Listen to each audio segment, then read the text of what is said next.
issue at our end. Yeah, thank you. Hello, can you hear me? Can you see me? Can you please give me a thumbs up and let me know? Good, hurrah. I am having internet issues. So if I come and go, please bear with me. And we'll just, I'm Australian, but I'm here in England, and we'll just do what the English do, which is keep calm and carry on.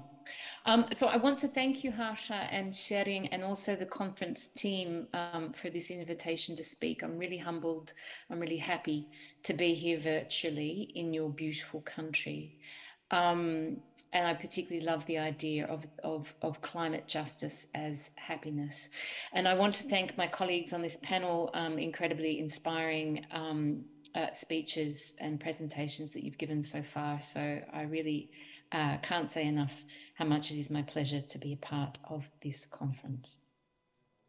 So some of the strategic areas, speaking about climate law and governance, some of the sort of key strategic areas for climate law and governance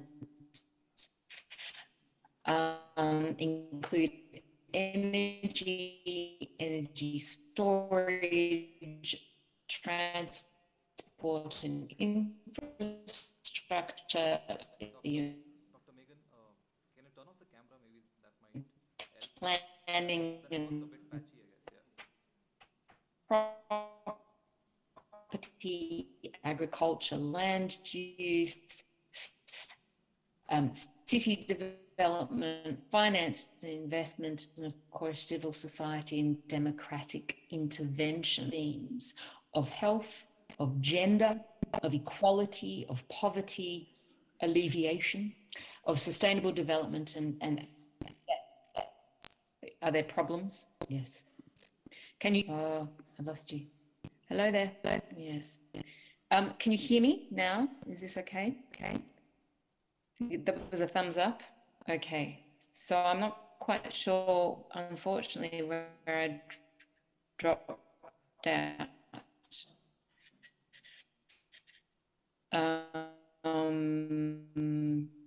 Okay. But you can hear me. That is right.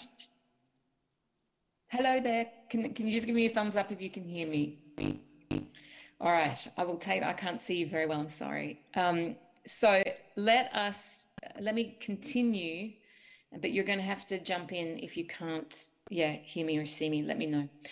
Okay, so I'm not sure quite how far I got, but the idea being that climate law and governance covers a bunch of strategic areas and also social themes. And of course, it includes the rights of non-human beings. The climate crisis impacts all life on this earth. It's not just humans.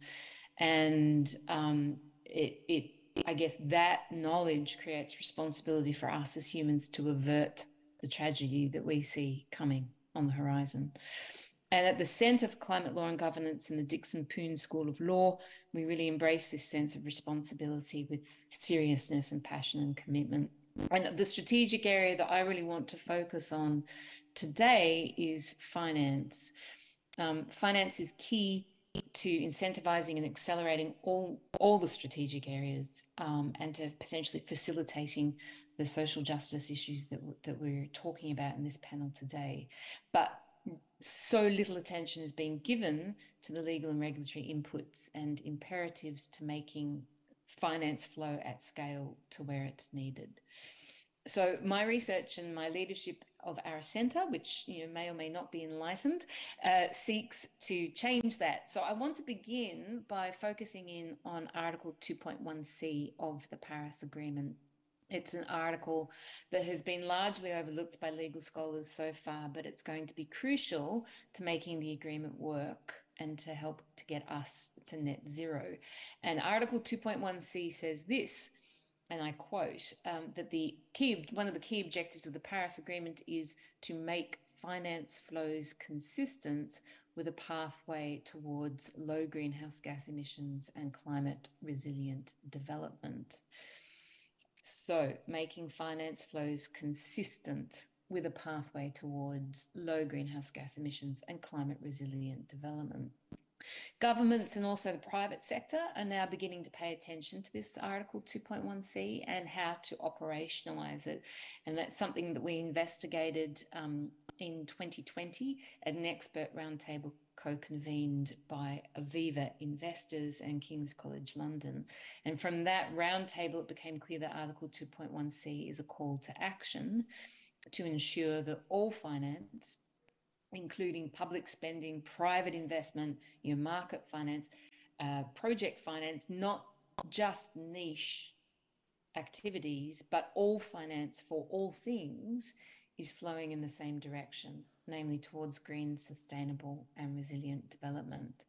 And this is really huge. I mean, arguably the combined impact of Article 2.1c and Article 9 of the Paris Agreement could, and I argue should, instigate fundamental change to business as usual globally. It means mainstreaming sustainable finance. So there's no longer a division between green finance and all other finance. We just have finance that is green and resilient. And that, I believe, is the future. So what does this mean for national law and regulation, and what does it look like for governments? I guess the first thing to emphasise is the critical role of law and regulation in this climate finance endeavour. So often do our discussions focus on economic logic and policy, but it's not just policy, it's also stable legal and regulatory frameworks that help finance to flow at scale. And Article 2.1c really means that the focus needs to expand beyond increasing green to also reducing polluting finance flows, finance for polluting activities. And that for sure is going to require legal and regulatory interventions in markets. So through a research partnership on legal readiness for climate finance with the United Nations Environment Programme, I developed a legal analytical framework to identify and make explicit a palette or a rainbow of regulatory options and legal forms for decision makers to mobilise climate finance. So let me walk you through it. It comprises a twofold typology of regulation, the first being financial mechanisms and the second being facilitative or enabling modalities. And let me explain them very quickly. Financial mechanisms are what we're most familiar with. That's things like putting a sufficiently high price on carbon. Maybe it's through a trade scheme. Maybe it's through tax. It also includes green bonds, which are getting more and more attention in now. Tax incentives, which are much less talked about, but tax incentives for renewable energy infrastructure investment, for example, has been proven to work in other jurisdictions in the world. Blended finance, such as guarantees or insurance, or creating a green investment bank or a climate trust fund, which we find in Kenya and also Bangladesh, for example, and also conditional lending subject to environmental terms. And of course, eliminating fossil fuel subsidies. If we're thinking Article 2.1c, then all finance flows must head in the same direction. So that's financial mechanisms. And the second category is facilitative or enabling modalities. And these things indirectly mobilize finance. They do not have a dollar sign in front of them. They are things and arrangements and relationships and partnerships and policies that are going to help indirectly mobilize finance by increasing information, capacity building and behavioral change. And those kind of enabling modalities include climate-related financial disclosure for companies and financial institutions, and we're seeing an absolute spate of that in Europe and the UK. Labeling, green labeling and taxonomies, idea labs, really public calls for ideas for innovative instruments to help leverage private finance. And in fact, there's the Indian Innovation Lab for Green Finance is a wonderful example of that being successful.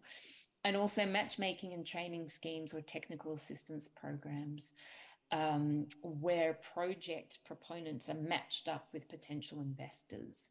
And again, successful examples of that have been seen around the world, particularly Mexico and Colombia, through the UK. So importantly, the data of this research revealed that both types of regulatory option are essential and complementary. And this is really quite a finding. Facilitative or enabling instruments have never before been considered as essential ingredients of climate or green or sustainable finance. But the data shows so clearly that they are. And the second key finding from the data was that these options are manifesting in a variety of legal forms.